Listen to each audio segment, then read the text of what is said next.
Comment installer une barre OLED sur sa voiture ou sur son VTT? C'est une autre question de mécanique facile à laquelle on répond aujourd'hui dans un nouvel épisode de Plus de millage. Allons-y!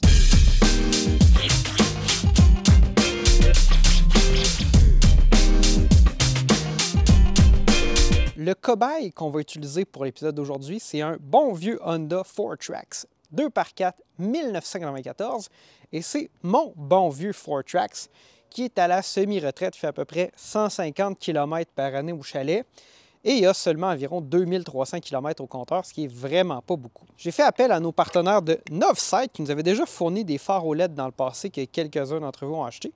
Je les ai toujours sur ma voiture, ils fonctionnent encore super bien. Ils m'ont fourni une barre OLED, puis on va essayer d'aller bonifier les mouches à feu qui servent de phare sur le Honda 4Trax. Puis je vais essayer de faire une installation relativement clean. La question que je me suis posée, c'est à quel endroit insérer cette barre OLED? Ce qu'on va tenter de faire, et on verra si ce sera un succès, c'est de venir insérer la barre OLED, en fait, à l'intérieur du pare-choc. Et ensuite, on va s'efforcer de passer le filage. Le problème auquel on va faire face, c'est qu'il y a peu de surface pour se monter. En fait, on a une barre, ici, deux barres de métal, mais nos braquettes ne sont pas parfaitement alignées pour. Donc, on va essayer de se faire, en fait, là, une bande de métal qui va passer par-dessus ces braquettes-là. Et on va essayer de découper ça là-dedans. Dans la plaque que je vais utiliser, il y avait déjà un trou. Donc, je me suis basé un peu là-dessus pour faire mon patron. Je vais m'assurer d'avoir une plaque qui est assez grande. J'ai noté l'emplacement du deuxième trou à la bonne distance pour l'utilisation que je fais. Ici, c'est 8 pouces et 1/8 de pouce. Puis, on va aller découper ça avec un outil très plaisant à utiliser, mais il faut être sécuritaire. La meuleuse d'angle, il faut toujours mettre des lunettes. Assurez-vous de bien travailler. Puis, on va utiliser un disque à découper pour faire ça ici.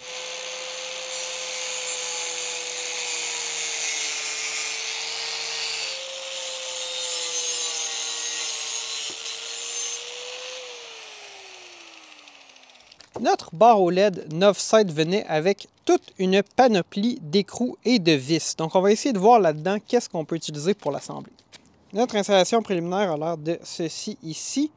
Donc, évidemment, on a les têtes de vis qui dépassent. On va gérer ça par la suite. Là, il faut se lancer dans le branchement électrique. Novesight fournit ici un paquet de câbles avec notre barre OLED. Donc, qu'est-ce qu'il y a là-dedans?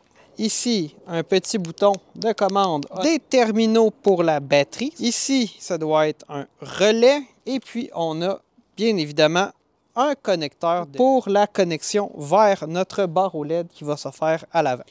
Dans la mesure du possible, on essaie de utiliser en fait les emplacements ou les orifices qui sont existants. Donc, on va essayer de réaliser ce projet-là sans percer de nouveaux trous. Il semble que je vais peut-être réussir finalement à terminer de passer mon fil. Évidemment, ici, la difficulté, c'est toujours de faire un travail propre. C'est facile quand même de juste passer le fil tout croche, mais si on veut qu'il passe au bon endroit, voilà, comme ceci.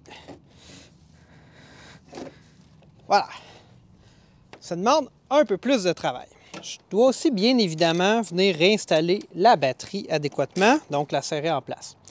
Pour ça, j'utilise une clé à cliquet 3/8 de pouce. Il se vend des tout petits kits là, avec juste les embouts de base métrique et SAE. Je vais mettre un lien dans la description si ça vous intéresse. Vous n'avez pas besoin d'avoir un kit à 100 $ pour être capable de commencer à vous débrouiller en mécanique.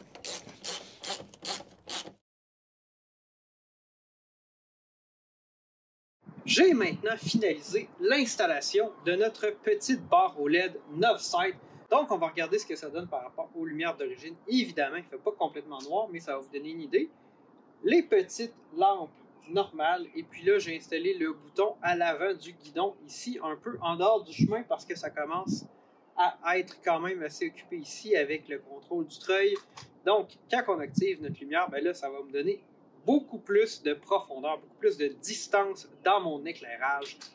Donc, si vous voulez installer une barre OLED sur votre VTT ou votre véhicule, vous pouvez choisir d'utiliser le lien dans la description et le code promo Plus de millage sur le site de Novesight. J'aime ça faire des petits projets comme ça, fait que dites-moi dans les commentaires si vous aimeriez en voir plus. Est-ce que ça devrait être seulement sur des véhicules? Est-ce que sur des véhicules récréatifs, ça peut être intéressant?